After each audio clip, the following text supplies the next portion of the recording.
અને ઉપરથી પાણી ઢળતું ઢળતું નીચે આવે, એક એક ટેરેસ તલાવડી ભરતું જાય, આખો પહાડ પાણીથી ભરાઈ જાય અને એ પાણી નીચે ઉતરે એટલે જે મેદાની જમીનના ખેતરો છે એના કુવામાં પાણી ઉપર આવવા માંડે. મારા ખેડૂતની એક સિઝન નીકળી જાય. આના માટેનું મોટું અભિયાન ટેરેસ તલાવડીનું આપણે ઉપાડ્યું છે. આપણે ધ્યાન આપીએ કે આપણા ગામની આસપાસ કઈ ટેકરો છે, આ ટેકરા પર ટેરેસ તલાવડીઓ બનાવી શકાય. અને સ્વર્ણિમ ગુજરાતની અંદર આવા નાના મોટા બધા ટેકરા, હમણાં પ્રયોગ કર્યો ચોટીલામાં 10,000 કરતા વધારે આવી ટેરેસ તલાવડીઓ બનાવી શકીએ આપણે ચોટીલાના પર્વત. હવે જયારે પહેલો વરસાદ આવશે, આ નાના તલાવડીઓ ભરાશે અને એ પાણી આખા ચોટીલાના પર્વતને લીલુંછમ કરવા માટે કામ આવશે અને નીચે ઉતરશે તો નીચે મેદાની જે તળાવો છે, કુવાઓ છે, એમાં પાણી ઉપર આવવા માંડશે. ભાઈઓ બહેનો, સહેજ બુદ્ધિપૂર્વક પ્રયત્ન કરીએ તો આપણે આપણી કાયમી પ્રશ્નોનું નિરાકરણ કરી શકીએ છીએ. અને સ્વર્ણિમ જયંતિનો સિદ્ધાંત જ એક છે કે લોક ભાગીદારીથી, લોક શક્તિથી, લોક ઉમંગથી, લોક ઉત્સવ દ્વારા ગુજરાતને વિકાસની નવી ઊંચાઈઓ પર લઈ જવું, આ જ સંકલ્પ લઈને આપણે આગળ વધી રહ્યા છીએ. આ મારી લોક શક્તિ છે. આજે કદાચ 2300 કરતા વધારે ગામના લોકો અહીંયા હશે. આગામી 7-8 દિવસમાં 18,000 ગામના પ્રતિનિધિઓ અહીંયા આવ્યા હશે. એક સંદેશ લઈને જશે કે 50 વર્ષમાં નથી થયું એટલું કામ 1 વર્ષમાં કરી બતાવવું છે. આપણા ગામને શાનદાર, જાનદાર બનાવી દેવું છે. અને આ બધું શક્ય બને એમ છે. બધું શક્ય બને એમ છે. ગુજરાતના અનેક ગામડાઓએ ઉદાહરણરૂપ અનેક ઉત્તમ કામો કરેલા છે. એને આપણે કરી બતાવવું છે. આપણે એક અભિયાન ઉપાડ્યું છે ગુણોત્સવનું. પહેલા આપણે અભિયાન ઉપાડ્યું શાળાના ઓરડા બને, પછી અભિયાન ઉપાડ્યું શાળામાં શિક્ષકોની ભરતી થાય, પછી અભિયાન ઉપાડ્યું શાળાઓને સાધનો મળે, કોમ્પ્યુટર મળે, ચોક મળે, ડસ્ટર મળે, બધી વસ્તુઓ મળે. પછી અભિયાન ઉપાડ્યું શાળામાં સંડાસ બાથરૂમ ના આવતું એ બનાવીએ. પછી અભિયાન ઉપાડ્યું શાળાને વીજળી મળે. પછી અભિયાન ઉપાડ્યું શાળાને પાણી મળે. માળખાગત સુવિધાઓ જેટલી પણ મળે એના માટેનું અભિયાન ઉપાડીને કામ ઉપાડ્યું. હવે બધું મળી જાય. ગામ હોય, પાણીનો બોર થઈ જાય, પાણીની ટાંકી બની જાય, પંપ લાગી જાય, પાણીનો ટાંકી ભરાઈ જાય. પણ જો ઘર સુધી પાણી ના આવે, મોહલ્લા સુધી પાણી ના આવે તો ટાંકી શું કામની ભાઈ? એ કામની ઘડી નકામી ને.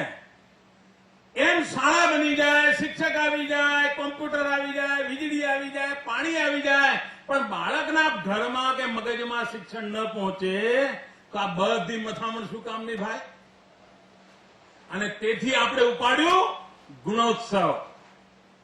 ગામો ગામ સરકારના અધિકારીઓ ગયા, મંત્રીઓ ગયા, હું પોતે ગયો. બાળકોના શિક્ષણમાં ફરક થયો છે કે નહીં? એને લખતા વાંચતા આવડે છે કે નહીં? શાળાની અંદર લાઇબ્રેરી બરાબર છે કે નહીં? એક કોમ્પ્યુટર શીખ્યો છે કે નહીં? એને માહિતી મળવા માંડી છે કે નહીં? અને અનુભવ એવો આવ્યો, ગામડાના શિક્ષકોએ મને કહ્યું, મને કે સાહેબ, અમે જો પગાર લઈને આ કામ કર્યું હોત તો આજે રાજ્યના મુખ્યમંત્રીને પ્રાથમિક શાળામાં આવીને ઉભા રહેવું ન પડ્યું હોત. અને મને એમણે વચન આપ્યું કે સાહેબ, આવતા ગુણોત્સવમાં તમે આવજો, આ બધી સ્થિતિ અમે બદલી નાખીશું.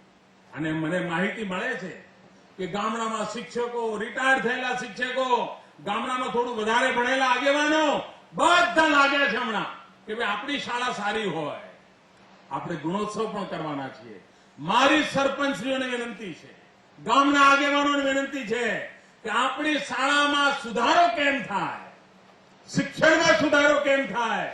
આ સ્વર્ણિમ જયંતિના વર્ષમાં ગુજરાતનું દત્તેક ભૂલકું શાળામાં જાય ત્યારે એના શિક્ષણમાં સુધાર થાય. આપણે બધા જાગૃત પ્રયત્ન કરીએ.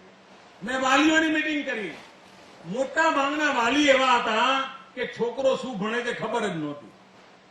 એમ પૂછવું પડે, એટલે રમણીયા તું 4મી ભણે છે કે 5મી ભણે છે? પછી પેલો રમણીયા કે ના પપ્પા હું તો 5મી ભણું છું. હવે આ ન ચાલે. હરેક કુટુંબ આખાએ ચિંતા કરવી પડે કે આપણું બાળક ક્યાં ભણે છે, શું ભણે છે કે નથી ભણતો, કે ત્યાં ઝાડ નીચે રમત રમવા જાય છે. આપણે ધ્યાન આપવું પડે. દરેક ગામમાં મારે વાતાવરણ બનાવવું છે. ભાઈઓ, પાયામાંથી શિક્ષણની સ્થિતિ સુધારવી છે. આંગણવાડી, આપણે એમ જ માનતા હતા આંગણવાડી એટલે કશું નહીં, કે તેડા વગરવાળી બેન આવે અને બિચારી લઈ જાય. ના, અરે આંગણવાડી તો મારી સંસ્કાર ભૂમિ છે. મારે નાના નાના ભૂલકાઓને સંસ્કારિત કરવા છે. એની અભયને શક્તિ ખીલે, એને ગીત સંગીત રમવાનું બધું આવડવું જોઈએ. 5-15 મિત્રો જોડે એને રમતા આવડવું જોઈએ. એકલો એકલો ઘરમાં પડ્યો રહે એવું બાળક ના ચાલે. આ સ્થિતિ બદલવી છે. એના માટે નંદઘર બનાવવા, માતા યશોદા એવોર્ડ આપવા અને આંગણવાડીના બાળકોને પોષક આહાર મળે એના માટે કેન્ડી આપવી, બાળભોગ આપવો. આ બધું લોકોને સરખી રીતે પહોંચે, બાળકો એનો લાભ લે.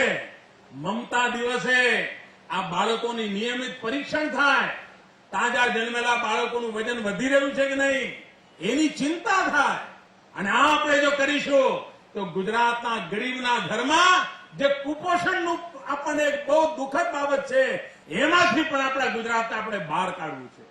આપણે પહેલીવાર ગરીબોને પોષક આહાર મળે એના માટે ફોર્ટિફાઈડ આટો ચાલુ કર્યો, ફોર્ટિફાઈડ ઓઇલ ચાલુ કર્યું, ફોર્ટિફાઈડ સોલ્ટ ચાલુ કર્યું.